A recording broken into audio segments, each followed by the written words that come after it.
Muchas gracias, señor presidente. Señorías, señora portavoz de Podemos, como apenas se sientan ustedes en la mesa, se levantan corriendo, no les da tiempo a contarnos cuáles son esas presiones que se han ejercido sobre el Grupo Socialista. Si duraran un poco más en la mesa de negociación, a lo mejor nos lo podrían contar y nos habríamos enterado todos. Estoy de acuerdo, señor Campuzano, con la sensación de melancolía con que hoy es un día triste para el parlamentarismo español y desde luego, se me haría muy extraño no mencionar la anomalía de esta sesión pre-mortem, que podríamos llamar. Cuando la palabra fracaso está hoy en los titulares de todos los periódicos, desde luego tenemos que sentir todos ese fracaso colectivo. Sin embargo, también puedo decir que todos y cada uno de los diputados que pertenecemos al Grupo Parlamentario Socialista tenemos la conciencia muy tranquila, tenemos la conciencia de haber hecho bien nuestro trabajo, de haber intentado todo lo que se podía intentar y de haber inaugurado una forma de hacer política que creemos que es la que demandan los ciudadanos en este momento, que es la política que consiste en dialogar, en cooperar, en contribuir a generar esas dinámicas de colaboración y, sobre todo, en dejar de mirarnos el ombligo y ponernos a trabajar para solucionar los gravísimos problemas que tienen los españoles.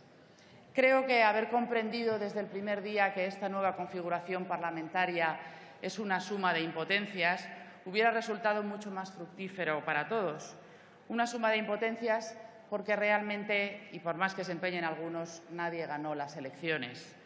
Lo expresó muy bien la portavoz del Gobierno alemán, que en la misma noche del 20 de diciembre dijo que no sabía a quién felicitar en España. Lo dicen los alemanes, en otras cosas les siguen ustedes con mucho rigor.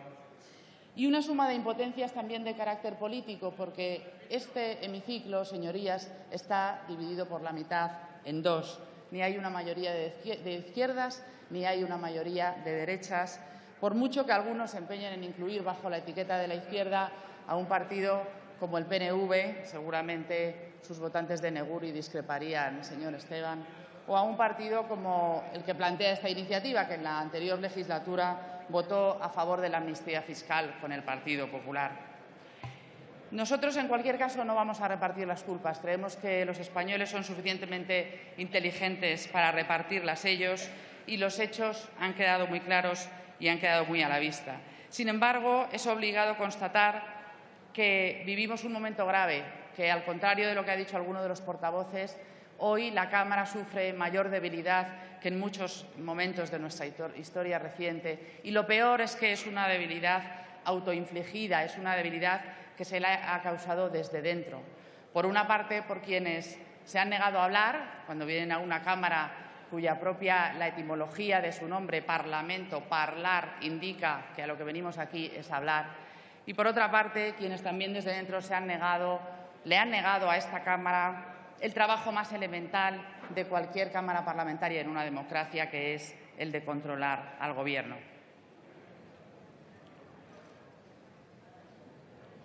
Entro en materia, señor Campuzano, porque a pesar de que esta iniciativa vaya a decaer, creo que vale la pena hablar de ella. No hablar de un reglamento en el sentido más burocrático del término, ¿verdad? Esa palabra reglamento que los poetas nunca emplearían, sino pensando que cuando hablamos del reglamento hablamos de la regla de la democracia. Hablamos, no desde luego de la única, pero sí de una de las esenciales. Y creo que es pertinente, muy pertinente, plantear una reforma del reglamento. Desde luego está relacionado con la regeneración democrática. Sin embargo, la ambición de su discurso no está a la altura de la ambición de su iniciativa, señor Campuzano. A nosotros se nos queda muy corto el planteamiento que hace, que se restringe estrictamente al registro de lobbies, a un registro parlamentario de lobbies, con el que podría parecer que queremos poner la venda allí donde no está la herida. Ya lo ha dicho alguno de los portavoces. Donde es fundamental regular el lobby es donde se toman las decisiones. Y dada todas las disfunciones que existen en esta Cámara y que creo que estamos de acuerdo en que la debilitan respecto al Poder Ejecutivo, si ponemos el control de los lobbies aquí, pero no cambiamos nada del resto del funcionamiento del Congreso y las decisiones se siguen tomando enteramente en los ministerios, no habremos hecho nada. Incluso podríamos incurrir en un engaño a la ciudadanía llenando nuestro discurso de palabras grandilocuentes como transparencia, como acceso justo a las fuentes del poder, etcétera, cuando en realidad todo seguiría ocurriendo en los ministerios. Hay muchas malas prácticas con las que no acabaría esta iniciativa, prácticas a las que, por cierto, no se hace referencia en la iniciativa, como la captura del regulador, los conflictos de intereses, la igualdad de trato y acceso a los centros del poder. Nosotros pensamos que podría equivaler a querer camuflar el peso real de los lobbies en el Ministerio, traer el registro exclusivamente aquí sin hacer nada más de toda la reforma que creemos que hay que hacer en estas Cortes. Y en esa reforma, no obstante, ya le digo que votaremos a favor porque si esto se tramitara, pues todo esto lo plantearíamos como enmiendas. Y en esas enmiendas que plantearíamos, haríamos un congreso como el que queremos, como el que nos gustaría, un congreso en el que en lugar de debates rituales hubiera una dialéctica viva, intercambios realmente creativos con los que consiguiéramos atraer a los ciudadanos a la conversación política nacional.